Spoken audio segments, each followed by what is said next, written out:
See what we got on the platter for today, shall we?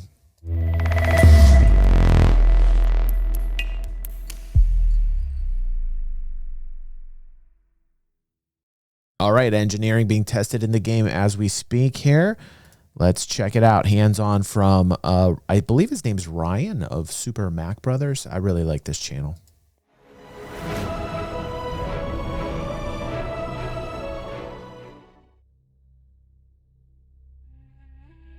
Hello, Ryan here, aka Mac, and welcome. The engineering tech preview build finally released, and it looks pretty exciting. As always, a huge thank you to all of my patrons and channel members. Thank you all so much for the support. It is truly appreciated. Also, don't forget, in celebration of CitizenCon, GameGlass have been doing a special 20% off discount for any lifetime pass until the 11th of November. And to get this deal, just follow the link in the description and make sure you use that code SMB2955 that I will show on screen here and in the description. And any sale made does directly support my channel. Betty's saying that accent, and yeah, man, it's pretty thick. He's got a what is that, Cockney? Who in here is from England right now? Is that a Cockney accent? You know, it's proven that if you have a Cockney accent, you get like 25% boost on subscribers just because the accent. People who have this accent sound very, very intelligent, even if they're not. Thank you, Mad Style.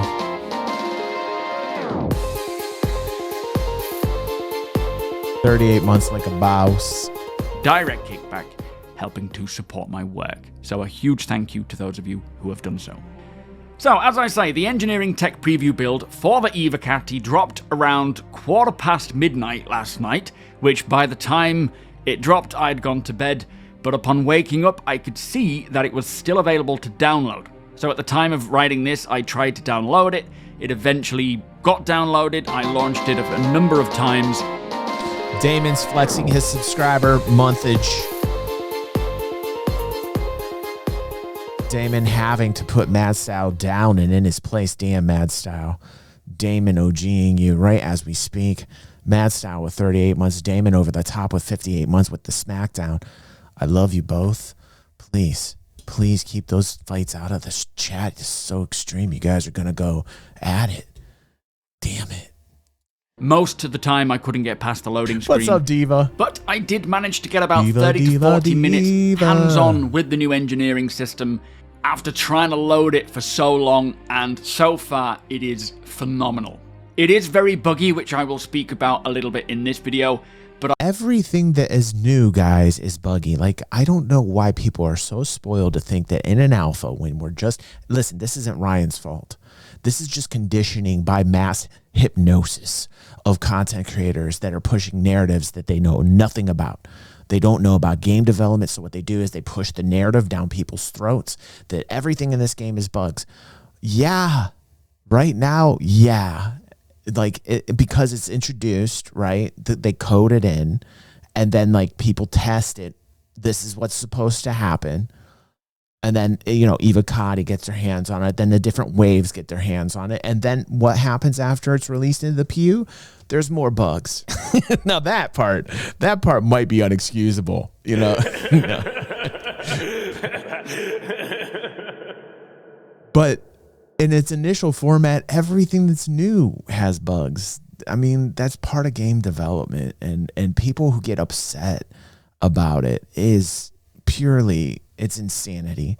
A lot of the things that haven't been put into this game, like, oh, I don't know, elevators working properly, you know, trams working properly, which, you know, have gotten a lot better, to be fair. A lot less 30Ks, a lot of progress in that department, but like a lot of things that could be put in this game that, like, for instance, for me, playing today, I was pissed off because the cargo grid wasn't snapped over at Samson & Son, and I had a Taurus filled with ETAM. Okay, this is a Star Citizen problem.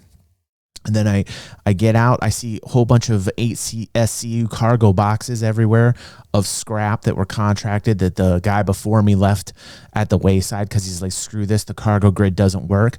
And what I do, I got on there and I put one down at a time, rose the elevator up, put it on, put the elevator down, and it went into the inventory, and it literally jittered the whole time it went down. The box was going crazy inside, right? And but it got in there, and then what I do, I sold it, and I made like, I don't know, not very much worth all the effort. And that's a bug. Those are bugs. Those are legitimate bugs. Those are the bugs you should get upset about. And those are the ones that you need to be like, okay, listen, get these fucking cargo elevators going, why the grid's not popping up, like, or for instance, who's had bugs recently where you're going from Pyro to Stanton and you're going through the tunnel. Me and my Argo particularly, I was being a little bit crazy taking, the Argo the raft through this tunnel loaded up with 192 SCU. And I don't know if it was my flying or what it was, or they're making the tunnel a little bit more difficult. I don't know. Have you guys noticed the wormhole's a little bit more jank? And then what happens to me? I get spit out into like a black hole universe. And there's nothing there. There's a whole bunch of like beacon markers, and like it's obviously a bug. Has that happened to you, Limitless? Right. And then you're sitting out there, and I'm like thinking about the song in my head, like black hole sun, won't you come? And wash away, black hole sun. Like I'm just sitting in the middle. I'm like, okay, it's not my flying. It definitely isn't. It is a bug. Even in the raft.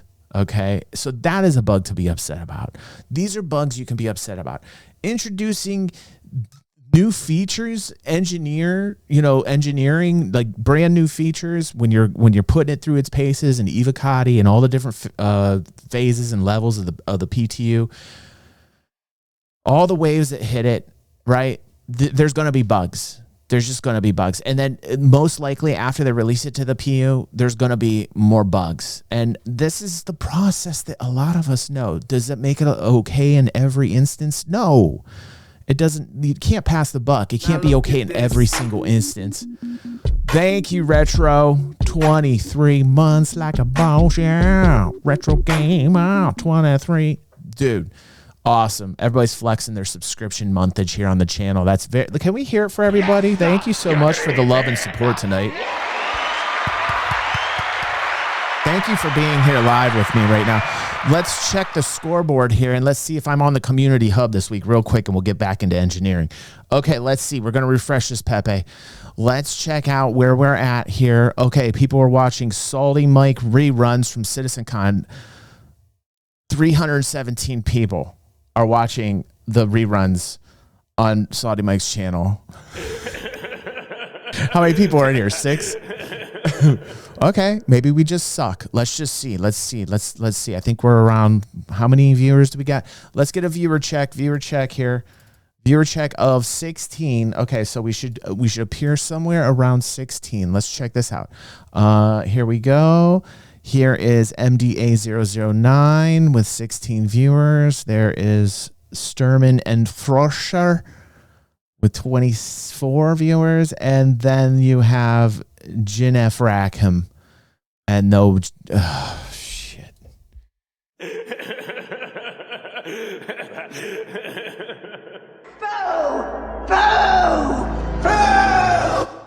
Still shadow banned on one of my favorite things to talk about in the world.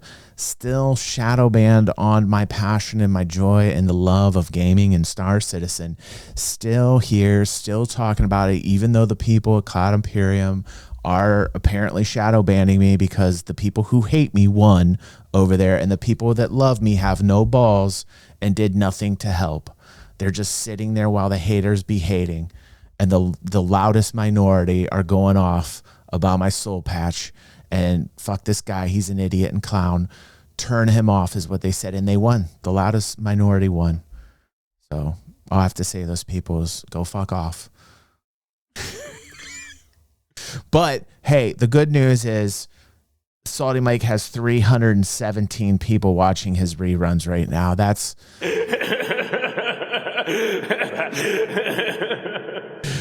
that's highly motivating for me. That is a motivating factor that makes me want to continue to bang my head up against the wall. People don't love me. People don't love me. Let's just say it as it is. I am a nobody. I am a clown. Nobody loves me. They'd rather watch reruns. It's crazy. but I would also like to put together a separate video talking deeper about my experience. Right now I'll just touch upon generally how it went and what I did and my overall thoughts at this time, but yeah, we'll go deeper. Also, do bear in mind that this test is under an NDA, in which I am free to talk about it, share the patch notes, talk about my... Okay, well, obviously, Ryan. I mean, like, otherwise you couldn't make content like this. Now, come on, let's get going, Ryan. ...experience, but I cannot show any footage or play any audio. That would be against the NDA. Oh, man, just come on, be a rule breaker, man. Be a rule breaker. So you're not going to see any footage of what I did, but I will try to describe it as much as possible. So far, I have used a cutter and an intrepid. I have had fires, I've put out fires, I have had invisible fires, but it is looking really cool. For the cutter, you have a single diagnostic screen MFD on the cockpit, and this will tell you the state of each component, and you can toggle it on or off. You can That's go between sweet. damaged. That is so super awesome. Like, I like the detail. I've always loved the details that the UI and the MFDs portray to you. I just think it's a little sloppy right now with the look feature. Put a 1 if you agree with me that there's some way they can tighten this up. The whole ability to look at MFDs and kind of just go bop, bop, bop and snap on the MFDs. I really want that. Like, the whole look feature is so goddamn sloppy. Look how many people are agreeing with me right here. This is something that has been needed for so long for a lot of us citizens who've really been dying for better flight experience, and I just don't understand why they can't do something. You know, and I hate to say this, I really do, but I really like the tactile feel of being in the cockpit of Elite Dangerous as a commander flying around. Who else in here played Elite Dangerous that really liked that tactile feel where you could cut right to your MFD, like you could cut over to this one, and it sticks on it, and you can play around with the UI inside each MFD. How many of you out there are commanders in Elite Dangerous? You know what I'm talking about. They really need to have the kind of same setup where you could just snap to each MFD. Oh, Let's Go says, not me. You should try it, bud. You would love it. There's a great connection with the ship in Elite Dangerous. Really good flight experience, and I don't know, I might be a minority in thinking that, but I really love dogfights inside of Elite Dangerous. It's fun. But like, I really want more of a tactile feel on these MFDs. I think the citizens deserve this. I think that would improve the flight experience by like 10-15%. I mean, like, quite literally pushing a button and hotkeying like the MFDs, you boom, you know, you're hitting certain keys on your keyboard, and you just, or certain buttons, you're hot wiring them into your buttons, dude. Just like pop, pop, pop. All your different MFDs, like right there, lock it in, and then you know how they use the camera. Like, this is why I know they can do this, because when you're in third person and you're using your camera and you F4 out, and you can rotate the camera, you can use the Z button, the page up, the page down, you can use the down or up arrow keys. You have all these abilities to grab these really cool third person perspectives. Should be able to do something like this with just the way they coded that camera. They should be able to do it in first person with these MFDs and code it the very same way. Just take that camera code, insert it into the fucking hub as a pilot in first person, and then snap to the MFDs so that you can get to these. Now, listen, I'm not going to get into this too much, okay, because I'm talking this point to death. What I do want to say is positively love what I'm seeing here, the ability to get more detailed onto each part and piece in your ship. That is a definite win. You know, like, besides everything I talked about and want it with the sad trombone, the positive things is like, this is very cool. So I do dig that.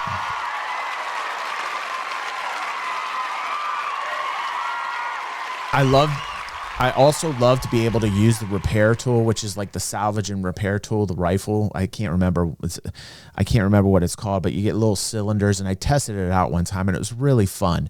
And basically, you can repair your ships and repair parts and pieces in your ship with it, which is, I think, phenomenal. And I think when we get more persistence and the game comes out the way we want it to, if they really elaborate on the mechanical side of things in terms of just components and fixing components a little bit more and delve into that, I would highly recommend that to make the learning curve very steep with engineering. How many of you guys agree with me? That might turn some people off, but who else out there really wants to? I mean, you don't want to go crazy to the point where you just want to turn off the game, but you want to make it a little touch harder so that like there is some type of learning curve to like parts and pieces, mechanical work. Betty says cool. Wooksie's in undecided. Me, I want that next level of depth to, and I know we're just talking about engineering now. We're just getting the very first origin baby features that we want. But I want to see this go down that rabbit hole where the parts and pieces are can get wear and tear, or they get damaged as they do now, and you're able to go and fix these on a much deeper level.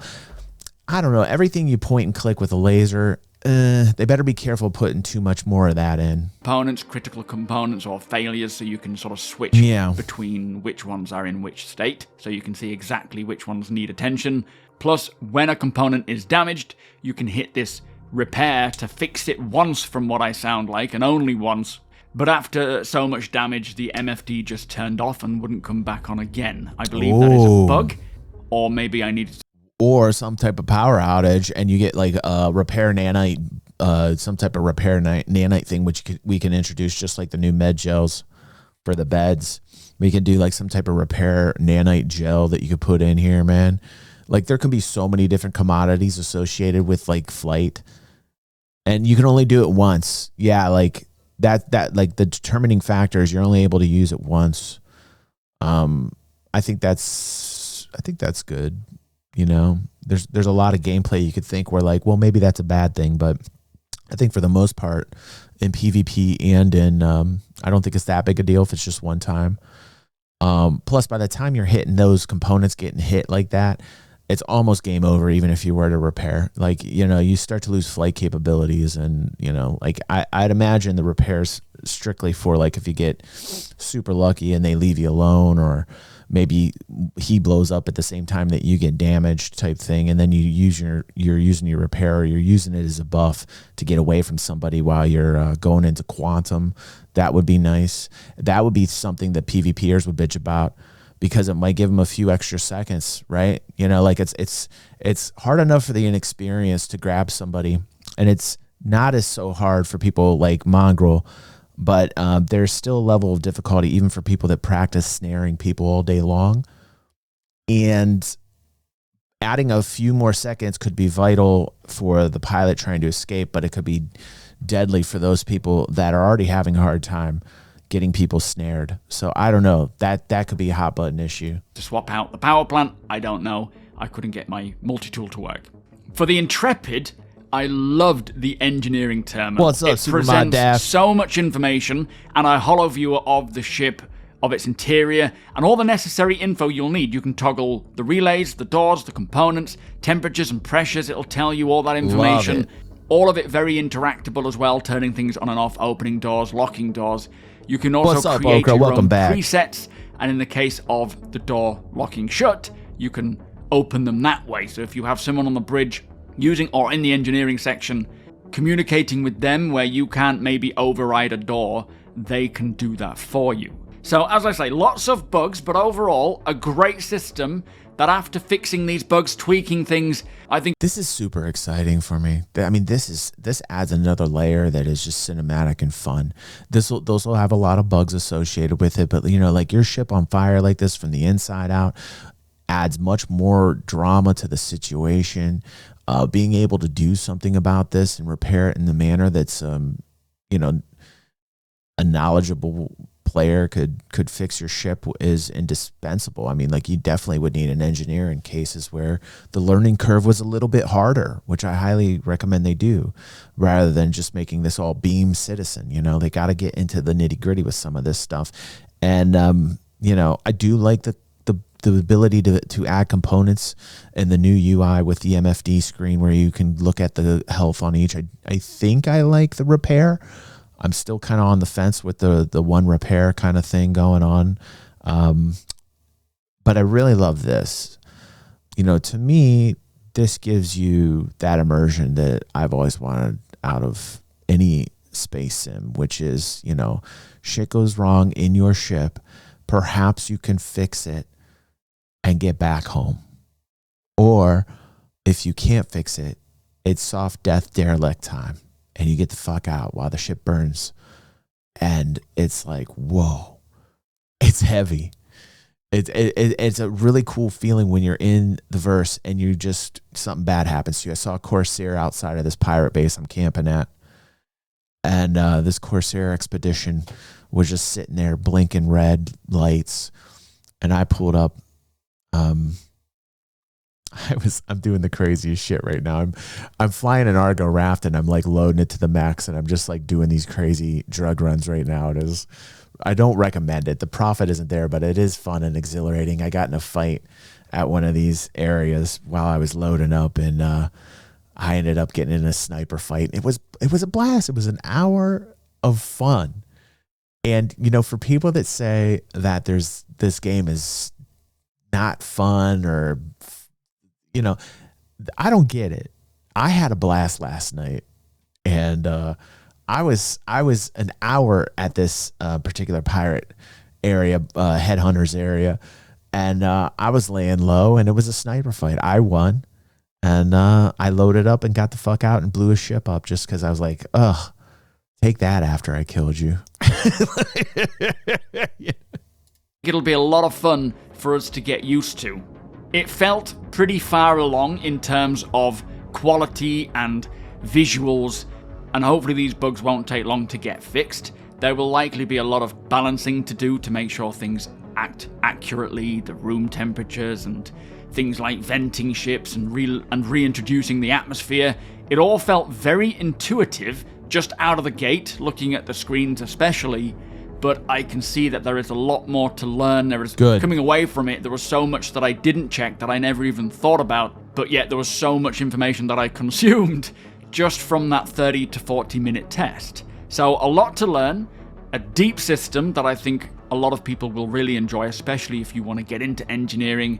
Also, as a side note, helmets in this build can be, well, the one helmet I used, the basic one, can be physically removed. Your hands remove it. You can place it on your back. It wasn't clipping through. It looked a bit more accurate. You can also carry it under your arm, and it can also be inspected, where you can see the full helmet. It also dropped onto the floor, and it was physical. It rolled a little bit. I picked it up. It wasn't a box. It was a helmet. Still needs some polish to the animations for that, but that is cool, and hopefully coming in 4.4. Again, I'll speak a little deeper about that as well in a separate video. I was just thinking that, Daft. I'm like, where do I don't recognize this area. Oh, but this is one heck of a cool system. Now, we do have the patch notes to run through, plus a friend of mine managed to get in and start playing it quite a lot and has shared their experience with me, so I will be running through the patch notes first and then share their experience. It also appears that this tech preview build is on a version or a dev branch of the 4.4 build. It also has Vulkan on its default with all of the previous tech preview graphical options in there. So whether or not Vulkan is going to release with 4.4 or they're going to do more tech preview tests for it, I don't know, but it is interesting nonetheless. Now, firstly, testing focus is engineering gameplay systems, of course, power management, heat and life support systems, fire and relay mechanics, and component damage and repair. So quite the significant update with almost the entirety of the system. We're still not seeing the gravity system or the gravity component to be switched off, rendering us in 0G. But all in all, that is quite the meaty update for... Think about everything that's getting layered into the ship's interior right now. Like, you know, we built the husks, we designed them, we designed relatively some of the interiors. You got to go through the backlog of older ships and update them. But think about how far we've come, and we're like layering these ships like onions with all the systems now. Like, we're at the point where we're actually putting systems inside the ship. That's pretty fucking cool. That's pretty fucking cool, man. Like, let's talk about... You know, the reality of this is they're adding more layers to the hull of the ship. They're adding more layers to game loops and the design, and it's actually quite sophisticated. And I think they don't get enough props for how they're going about this. You'll hear all the time, like, these kiddos want everything locked and loaded, and like, boom, everything has to be perfect right away. And it's like, like, you know, like let's work this up and let's do this the correct way so that we actually get ships that we want to buy and fly, right? Let's make them a little bit more complicated and fun to learn so that like you get the idea. Like you already know, like some of these ships have different vibes and fly differently from one another. You know, whether they're manufacturer based or size based, you can kind of feel each has their own character right now, which is nice. I'm kind of noticing this a little bit more, but there needs to be a lot more work done with the flight experience. However, when I see things like this, it makes me very positive because I'm like, okay, cool. Now we're developing the systems inside the ships. It's really a fun experience to see how the ship designing in general in Star Citizen is evolving. Engineering. Now, for ships, it says power management of items via the engineering screens and MFDs, so you will be able to make adjustments and monitor the system, it seems, via both. For the engineering screens, it will show you room overview, so just some loose information about the room itself, like temperature and atmosphere, notification of failure for each component, power management, creating presets, which I do love, I'll speak about that a little bit more in the video, and component turn on and off control. For the diagnostic screens, it says overview of all components, one-time repair through button click for completely broken items, and this is to allow single-seaters a one-chance repair. So if you're in a single-seat fighter where you can access the components or you'd have to EVA to do so, you will be able to click on each component individually and give it a chance of repair. I'm assuming it'll just repair itself rather than a chance of repairing, but maybe getting it going again so that you can then travel to get to a place to get it fixed properly, which is a nice addition and should really help those in single-seat ships to not just be immediately rendered dead and at least give a second chance. There's also critical state and health overview of all components on the diagnostic screens, and again on-off control for all components. Now for the heat management, it says items that are powered will produce heat that needs countering via the coolers, which is the job of the coolers. Also, overheated components will shut off and need to cool down again, so giving a period of time for them to then cool off and come back online, which I assume will be displayed on your MFD, letting you know what is happening here. I remember watching that video before, but damn, that fire was intense. For life support, it says life support will manage breathable atmospheres and temperatures of your rooms, but this does not yet affect players' breathing. It is affected by fire, so oxygen level. Man, this is fascinating. This is the stuff that of dreams, man. This is exactly the things that I was thinking about in terms of gameplay so very long ago with the Constellation commercial and the exploration commercial with the Constellation commercial, and you got to see all the HUDs and you just thought to yourself, wow, you know, like it was fascinating. And you really did want to dive into each one of these panels and be able to do little things inside of these panels. And I'm so glad the day is here where we're actually introducing this. I've been waiting so long for these panels to actually mean something in a larger ship. And frankly, the fact that we have more detail in the HUDs, in the cockpit, all the MFDs, and we have a little bit more detail with parts and pieces is also very cool. Like the more detail, the more information, the more data I can pull from the ship, the better I'm going to love this game. I know it sounds really complicated to some, and some might think like, DG, you're full of it. Like if they keep adding things and make it so complex, everybody's going to run away from it. And I say, no, in fact, more people will gravitate to it and stay. The quality of the people that will actually want to do this will sit here and they'll play the game a lot longer, more meaningfully, also spend money that the company can actually further revenues and put right back into this project. By people that love the gameplay, like especially this type of gameplay, I think it does quite the opposite. I think it actually pulls in a very dedicated gamer base that has been waiting for this for Star Citizen for a very long time. And will this be very rudimentary upon its initial release? Yes, you know. For fuck's sake, says Okra, if I hear they're actually putting complexity and learning curves back with Stability, I might even reinstall. So see, there's an instance where like Okra's been waiting for this gameplay for a long time. So I don't think I'm too far off the mark with that. I'm hoping that my commentary is actually quite rings true to a lot of you out there, because I know there's a lot of gamers that want this.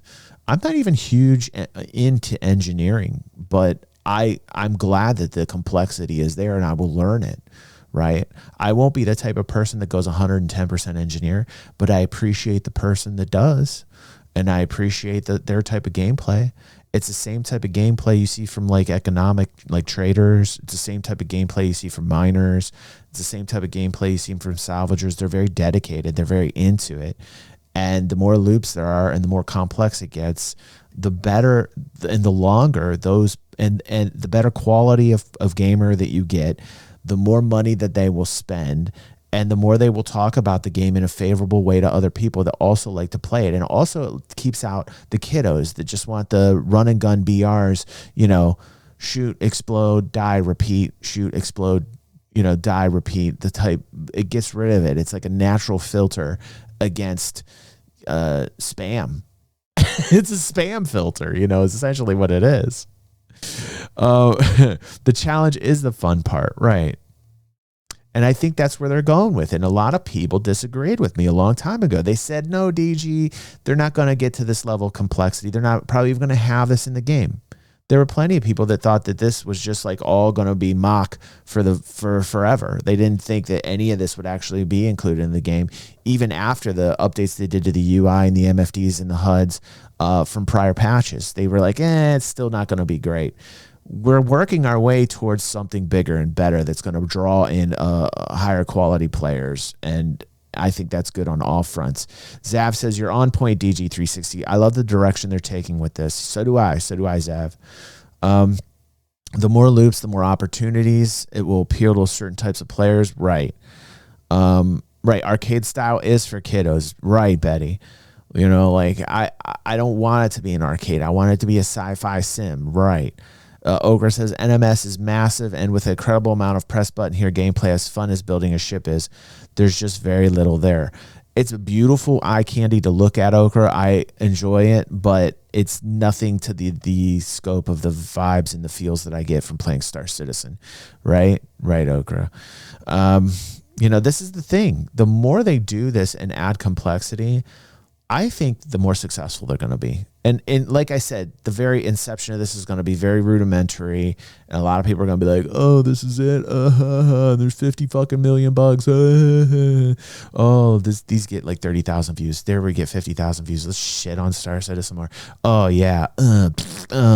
You know, they're like, I'm glad Ryan and Super Mac Brothers and other people out there are actually like reporting on this in a favorable way. I think it needs to be much more impressed upon the people that are watching, because it seems like there's not a lot of this viewpoint out here, like what I'm talking about right now. Will drop due to it feeding the fire, and then venting the ship will allow all the oxygen to be vented and thus putting out the fire. I feel like my commentary is pretty properly when you are inside out there in the world. Your hangar, or not a lot of planet people side have where my there is type of oxygen. opinions. I'm assuming that doesn't work, but I haven't tested it. I don't think my friend tested that, so we are yet to see. Although he did say that when he climbed into the Aurora without a helmet, even though the doors were open, there was no oxygen inside. So there does sound like there's a bit of a bug there with how it re-oxygenates the room. That'll hopefully just get fixed for the next test. Now, for the fire system, right, exactly, it says fire can spread and can be triggered through overheating components or through damaging the components, so shooting them with a ballistic or energy weapon. You can put it out by using a fire extinguisher or, as stated, venting the room of oxygen. But it does say right now that temperature needs to be brought down to prevent reignition. And we kind of understood that from a previous demonstration and talk that they gave, where part of the job of the extinguisher is to cool down the location. And just because the fire might have gone out doesn't mean you should stop using the extinguisher. You need to bring the temperature of that surface down, or that point of contact. And that's going to be buggy as all hell. That's going to be buggy as all hell, but it's going to be fun to try it out until I fry up in it and there's no fire to be seen. Like what Ryan was saying is there was a lot of invisible fires. Now that's the shit that's going to piss me off, right? So the invisible fires you just walk into and die, and you start hearing the sound effects from it, but you don't know what's going on, and you're like, oh shit, I'm burning up. I'm going to burn it up to an invisible fire. Now that's the thing that's going to get me upset. Down so that a fire cannot happen again.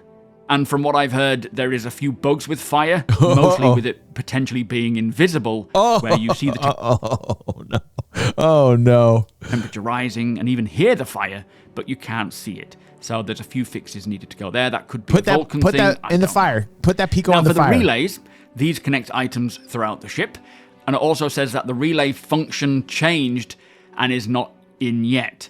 Not sure exactly what that means unless it's referring to this next bit where they say the goal here is to have relays fully interactable and allow for the full power throughput, meaning that if you lose relays, it will reduce the total power available in the ship. So maintaining them or having plenty of spares on board if they can't be fixed will be important to make sure that that power relay is... Look at this man coming in here with 127 Raiders coming in strong like a Viking. It's Grim.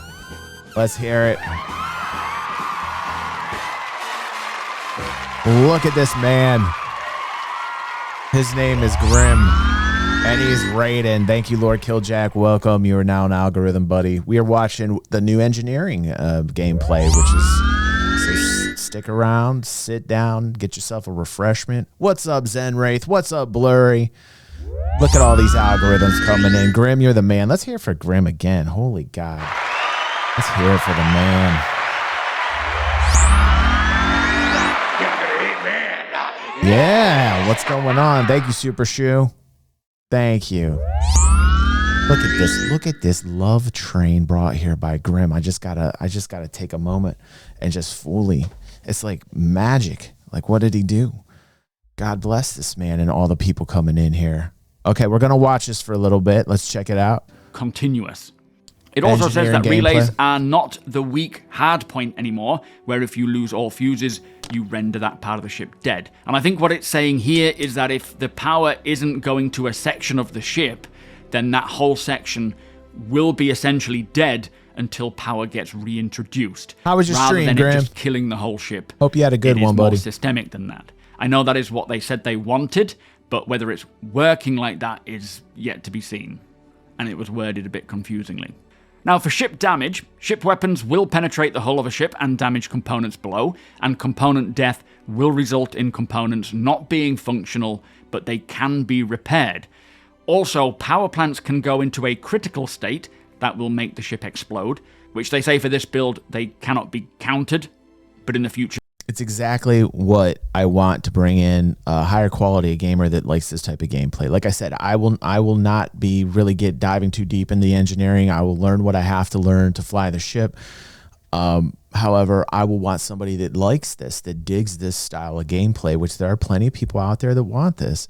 And this is the first step into much more depth. And I think the more depth you add in complexity to these game loops, the better. Again, in its origin format, it's probably not going to be like super deep, but at least we're putting it here so that we can build upon it. Like building the systems right now, I'm just very excited we're at this point. Very excited. And I think that's the takeaway for me. You will be able to repair them or remove them and stop that from happening.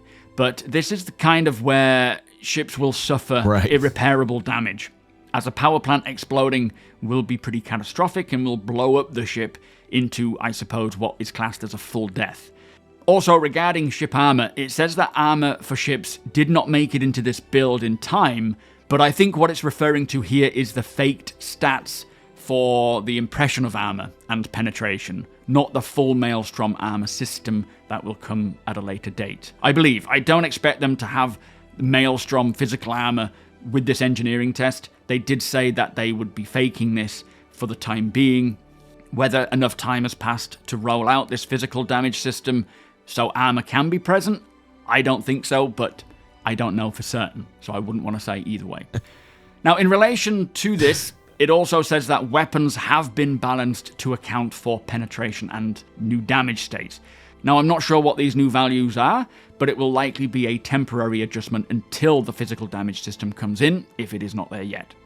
For ship components, it says they have done a full rebalance, and I think this is kind of like what we saw with quantum drives a while back, so it should be quite a substantial change with all component stats. think about how much you're going to be able to load into this. Think about your map. Okay, this is very similar to when you're bringing up your map. In fact, it's off of the architecture of the map. You can see it right now. In fact, it's the map architecture that they currently have. Now, imagine you're actually able to do more than just these components. Imagine you're able to like look at doors this way.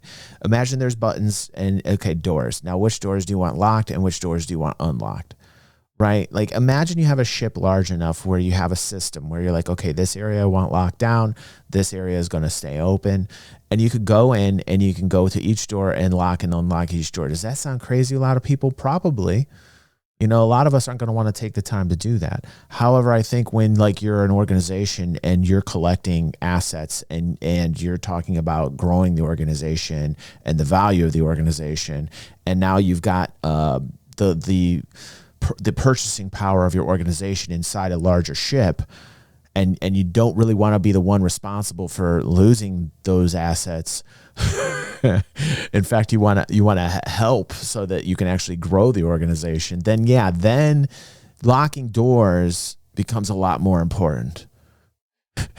And having people that know how to fly the ship also really important. So like every time we add a new layer, it adds another consequence to the game, makes it more real. That's what I love. When we start to see engineering get to the level where you can do this, and you know, frankly, the fact that we're at this point is, to me, a step in the right direction. But now imagine we go like layers even further, build upon this architecture. Very easy to do. I think this is going to bring a lot of the realism, right? It's going to be much more visceral, right, Betty? And that in itself is going to draw people in. So, you know, kudos. Like I'm glad that we're here. Ratings like class, grade, and so forth. We're not there yet, much more impact on their ability, which of course will be very impactful. We're when not the new that flight far model yet. comes along as well. Also, heat generation for each component is in, so pulling coolant from the coolers, which will eventually tie into the new signature and radar and scanner changes, as each component will give off their own signature, ultimately equating to the full signature that you would get from the ship when scanning. I get this a lot in the comments section. Okra says, all bets are off for me. We'll dip back in when I hear it's actually a game. I can tell you right now it's actually a game, Okra, and I'm saying this because even through the bugs, I've had some really cool experiences. And like the experience I shared with you about 20 minutes ago, Okra, that was a real good gaming experience I got from an alpha with bugs that is better than other games that are finished, right? Finished. So, you know, to me, I think it's there. Like I'm actually like, wow, the game's really coming together. I don't like the fact that I don't have the stability I desperately want. The latency issues and the NPCs don't react the way that I want. However, like when I'm in an area that's a lawless area and people can be people, like Pyro, for instance, the fun time that I had today, the instance that happened to me was I was at a pirate area trying to load my Argo raft stupidly with a whole bunch of drugs called ETAM. And it's 192 SCU. And I was like, okay, I'm going to load this baby up and I'm going to shoot the hell out. And I've been doing it for a while now. And every once in a while I'll get in a confrontation. Well, this time I got a confrontation and I was on the ground, right? Somebody landed next to me and I had a sniper battle for an hour, bro. You hear what I'm saying, Okra? Like I was literally having a sniper battle inside this pirate camp at a headhunter's camp with a dude. And we were like hiding and sniping the whole time. It was like one of the best gaming experiences I ever had. And I've had a lot of these types of experiences in the game because I've allowed myself to find something that I like to do in the game. And then during these times where I like to do these things, usually I'm doing them like nobody's bothering me.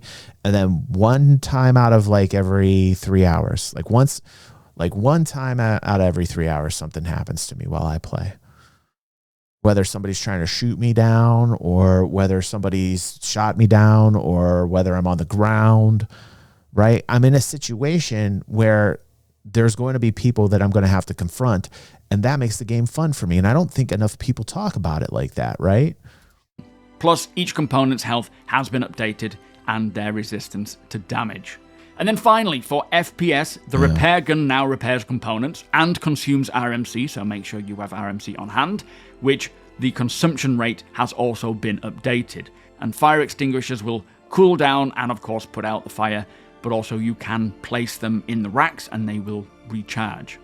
Now, as mentioned, my friend did manage to get on and play quite a bit, and his experience is as follows. He says while testing engineering on the Intrepid, he grenaded the engineering room and it caught fire, with the temperature of that fire getting up to 1500 Celsius. And he and a friend tried to put it out using 2 extinguishers, which he says wasn't enough. They did place it back in the charging station. We're having a giveaway, everybody, just so you know. To go out. And now that ship is just a kind Apollo of Medevac. hollowed out, burned up ship in their hangar, like you would see with a fully destroyed ship, I guess, where the interior is completely gone. They said overall that the system felt pretty smooth, aside from the bugs and crashes, of course. Engineering UI needs some visibility tweaks, with some colours blending too much, which will be very important to distinguish between the different colours, as each colour will represent a different state for each component and item, so hopefully they can adjust that accordingly. Also, when power is shut down in a ship, the doors close and essentially lock until power is turned back on. I say if you're somebody who's like VPZ says, everyone wants the game to finish. I just want to get to tier 1 and 2 gameplay loops, and I think we're getting to it. And I will say this, like there are gameplay loops in there that I prefer where they're not through the Moby-Glass. And I think people get just disappointed with taking Moby-Glass missions and thinks like that's all there is. I'm not a big Moby-Glass get faction type of guy. Like, I mean, I've done it. They're just like some of these missions, they bug out. I'm not like really down with most of the programmed. I mean, I get involved in the events. You know, I've gotten involved in these events and they're great for a little bit, and then they kind of wear out for me, and then I just do my own thing. Like, I personally love to do my own thing in this game. And then when I'm doing my own thing in this game, like, man, I have a lot of game loops, man. I would call it tier 2 game loops. I'm having a blast, man. I think I'm playing the game differently than a lot of people out there. And I don't think enough people talk about it. I think everybody just is so hypnotized into just taking NPC missions, you know, through your Moby. Whatever your missions are. I just feel like so many people are programmed to like go and get the same damn mission over and over again that they're like, well, fuck this is not fun. And then they come out with these events. Then you do the events, you have a blast seeing all the new things being put in there, and then you get bored of it just like me, and you're like, okay, on to the next. When's the next thing? Gobble, gobble, gobble. Right?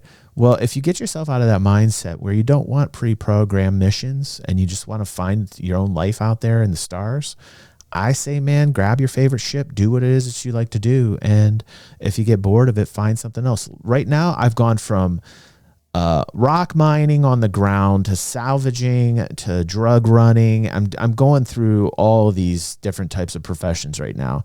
And over the past year and a half, I've had different experiences unlike I have had in many years. And I've been covering this game for 10 years plus. I've been covering this since the very beginning.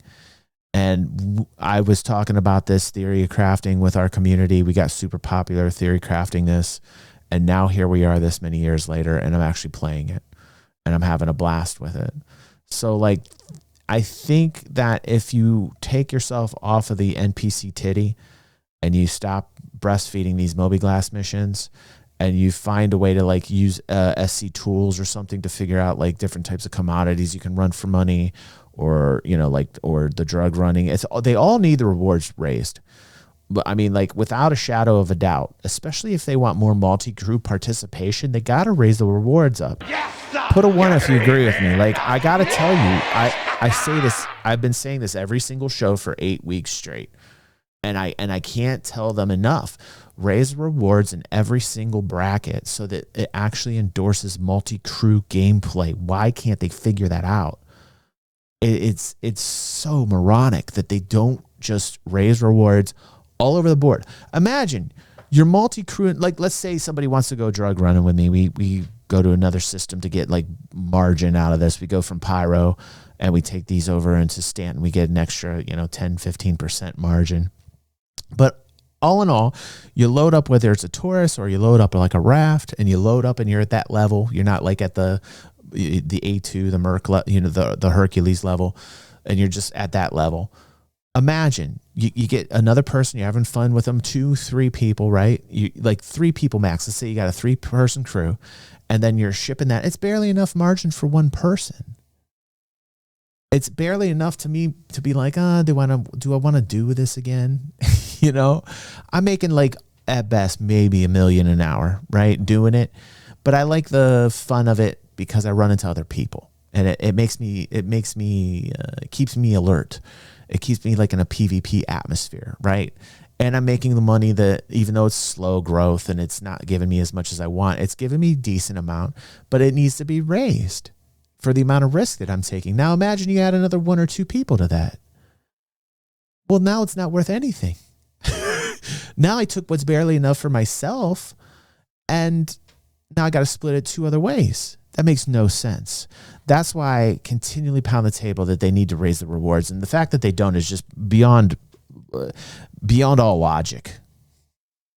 Was an emergency override button for the Intrepid door, but that didn't work. However, you can shoot the door to get it open. So overall, it sounds like there is quite a lot of edge cases to resolve here, hence putting it into a tech preview for the Evocati only. But with seeing how much detail and change there is with this new system, I'm really excited to see more tests, or even a PTU at some point, to really open it up to the rest of the waves, highlight the problems, and just see how vast this system is. One thing for sure is that this is a deep, impactful change that will affect everyone in various ways depending on the size of ship you're using, with systemic failures, actual time to disable, no more faked soft deaths, but being able to repair your ship and get it moving again. Presets to switch to, where you can sort of set up all of your power management and relays for something like full power, eco. And if they really want to do this correctly, they need to actually take ships that are smaller than cap ships and give them a little bit higher of a hit point buff. They're like, if you really want to get this gameplay to like lift off, some of these ships are going to blow up so damn fast that this gameplay is not even going to be that important to most. But on like I'm talking about Carracks and that kind of size class ship, they should have a little bit more of a hit point buff. And cap ships, obviously. So I think this is going to be very important on cap ships. This is where I think this is going to come into play a lot. Mode or whatever else you can think of. And the biggest benefit of this is that those presets can be shared between other players. So if there is someone in your org, that's nice, or someone you know who does really good cool presets, you can just take their preset and install it into your ship without having to think about it yourself. Also, proper fire that can be catastrophic if not handled properly, having to put it out with fire extinguishers. Penetration of weapons to give the impression of damage being taken in very specific locations, which will absolutely change dogfighting or combat as a whole. Full component stat updates, life support and oxygen, the venting of oxygen, and hopefully soon filling it back up again, and so much more. Now this is such an impressive system that for bigger ships, having dedicated members to handle this stuff will be vital. I'm not quite sure. Supershot says, isn't this supposed to get rid of the hit point pools? I'm not quite sure. As far as what I'm used to when I play the game, though, Super Shoe, is that a lot of these ships go down so damn fast that you would then have to ask the logical next question. Why would the engineering screens even be important? Like, why would engineering gameplay even be important if my ship blows up right away? Like there would be no point. That's like watching a Star Trek episode and Captain Picard's yelling to LaForge, like, Geordi, like, dude, and then like nothing happened. Like, you couldn't do anything. Like, damn it, Geordi. You had 5 seconds to react. You get what I'm saying, Super Shoe? For smaller ships, you will be able to get a kind of last chance to repair so that you can bug out and get it repaired or fixed up properly, or you might be needing to request help from an SRV. relays being the throughput of Yeah, it's a power balance. in It's gonna be which a balancing sections act. of ships Every can time they become add completely disabled. Listen, every time they add a new layer, it's going to be a balancing act. It's just that's what's going to happen. Each new layer is going to bring about pluses and minuses, and they're going to have to weigh it, and they're going to have to craft the entire experience based upon the experience itself. You know, and I can tell you if like in a if not so much in larger cap ships, because you need a lot of firepower to bring a large cap ship down. I'm much more talking about ships that are smaller in size, like reclaimer size, down to like Carrack size. I feel like they need, so, you know, don't take me out of context here. I'm talking about those classes of ships, those sizes of ships, I think need a little bit more of a hit point buff. To the cap ships, absolutely not. They've got buffs that are like ridiculous right now. So, you know, like with the cap ships, with what I see in terms of like the PvP and cap ships, they've got crazy amounts of hit points. Now, I've actually only been in the Idris when landing a hover bike. It was that's an interesting gaming experience in space, and taking it over and realizing the complexity of what I got myself into when I got in there and how huge it was. It was just fascinating to me. I was lost. And the funny thing was I spent so much time looking around it because it had been my first time in one. And so fascinated and just like, holy shit, that the guy who died came back from wherever he was stationed. Like, I must have been in there 30 minutes watching. And while I was in there, like, looking at shit, he came back and killed me. It was the funniest thing in the fucking world. And I typed in general, I'm like, GG, bro. I was enjoying the view, man. I was having fun in your ship. He's like, no problem, man. No problem. Until power is provided again. So troubleshooting each issue based on the damage taken and the readout and information you're getting to get your ship flight capable again so that you can head back and get repaired more thoroughly. And my favorite bit really is just the screens, the diagnostic screens. Wow. All that information to let us know cinematics, exactly what is going on and what needs to be done. So ideal to have a chief engineer to then delegate jobs to the assistant engineers who will be running around the ship, swapping out stuff, repairing stuff, putting out fires, just to keep your ship flying optimally. Plus, doing a kind of diagnostics at the beginning of every trip, just to make sure that if there is an item or a component that could be degrading, having a spare available. Now, although I suspect we will see many more tests on Tech Preview, PTU, long before this system is ready to roll out to live, I am still hoping that early next year, within the first half at least of 2026, what's up, Attack we could Cat? see this come along. Thank you now, for getting it becoming an into quarter algorithm. one would be amazing, but I personally feel that there is just so much that this system does and impacts. It is going to need a lot of testing and balancing before it goes live. Otherwise, we could all be screwed. If there is a bug that renders our ships inoperable, nobody's doing anything. Thank you to my friend for sharing their experience and letting me know I am a Drake fan. how you found it. But that is it for this video. If you are buying anything from the impound, consider using my link. All right. Well, there we go. That's from Super Mac. There's the new engineering gameplay. Let's see what's on the next video here, Pepe. Let's go.